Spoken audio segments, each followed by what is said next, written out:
കുറെ നാളായില്ലേ ഒരു ഹലോ ഒക്കെ പറഞ്ഞു തുടങ്ങിയിട്ട്. അപ്പോൾ ഹലോ കൂട്ടുകാരെ, ഇന്നത്തെ പരിപാടി എന്ന് പറയുന്നത് ഓർമ്മയുടെ വീതിയിൽ വെച്ച് എവിടെയോ മങ്ങിപ്പോയ ഒരു ഐറ്റം ഉണ്ടെന്നില്ലേ, ഓർമ്മയുണ്ടോ?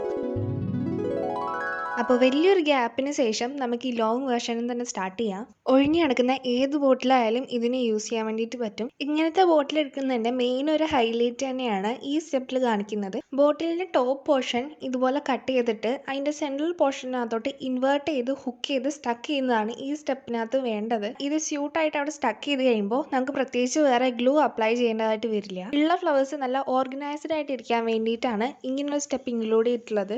മിനി വേർഷനും ലാർജ് വേർഷനൊക്കെ സെയിം തന്നെയാണ്. എന്നിരുന്നാലും ഇവിടുത്തെ തീം കുറച്ച് വ്യത്യാസമുണ്ട്. ഈ ബ്ലൂ കളറൊക്കെ കണ്ടാവും മനസ്സിലായിട്ടുണ്ടാവും. ഒരു ക്ലൗഡ് തീം വേർഷനാണ് ചെയ്യാൻ ഉദ്ദേശിച്ചിട്ടുള്ളത്.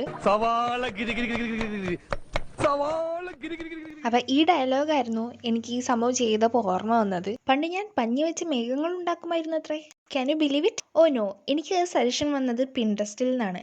ഇപ്പോൾ ജെൻസീസിന്റെ കാലഘട്ടമല്ലേ, പഞ്ഞിയുടെ ഒക്കെ ഔട്ട് ഓഫ് ട്രെൻഡ് ആയിട്ടുണ്ട്. ഇപ്പോൾ നമുക്ക് ടെക്സ്റ്റൈൽ വർക്ക് കൊണ്ട് കാര്യം നടത്താം. വെയിറ്റ്, പ്രത്യേകമായി ശ്രദ്ധിക്കേണ്ട ഒരു കാര്യം എന്താണെന്ന് വെച്ച് കഴിഞ്ഞാൽ, താമസിയാതെ തന്നെ നമ്മുടെ ചാനലിൽ ഒരു ലോങ് വീഡിയോ വരുന്നതായിരിക്കും. ലോങ് വീഡിയോ ഒക്കെ അവിടെ നിൽക്കട്ടെ, നമ്മുടെ വേസിന്റെ കാര്യം ഏകദേശം തീരുമാനമായിട്ടുണ്ട്. മെയിൻ ഡിസൈനിങ് പരിപാടി കഴിഞ്ഞു. മേഘങ്ങൾക്കൊക്കെ എക്സ്ട്രാ ഒരു ഔട്ട്ലൈനും കൂടെ കൊടുത്തപ്പോൾ മേഘ ആണെന്ന് മനസ്സിലായില്ലേ, അത് മതി. അപ്പൊ ഈ കാണിക്കുന്നതൊക്കെ ജസ്റ്റ് അവിടെ ഇവിടെ എന്തൊക്കെ കൊടുത്തു എന്നുള്ളതാണ്. ഇവിടെ ഒരു ഗ്രീൻ ടേപ്പ് ചുറ്റിയിട്ടുണ്ട്.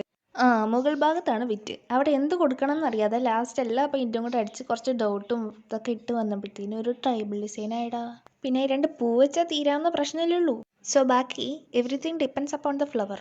ലാർജ് ആയതുകൊണ്ട് തന്നെ എടുക്കുന്നതൊക്കെ കുറച്ച് ഡബിൾ ആയിട്ട് വേണ്ട ചെയ്യാനായിട്ട്. അതുകൊണ്ട് തന്നെ 2 മെറ്റൽ വയർ യൂസ് ചെയ്ത് ട്വിസ്റ്റ് ചെയ്തിട്ടാണ് നടുക്ക് നമ്മൾ സപ്പോർട്ട് ചെയ്ത് കണക്ട് ചെയ്യാൻ പോണത്. നമ്മൾ മുറിച്ചെടുത്ത് എവിടെയെങ്കിലും ഇറഗുലാരിറ്റി വന്നിട്ടുണ്ടെന്നുണ്ടെങ്കിൽ ഒരു മെറ്റാലിക് പെയിന്റോ അല്ലെങ്കിൽ കുറച്ച് ബീഡ്സ് സെറ്റ് ചെയ്താൽ മതിയോ.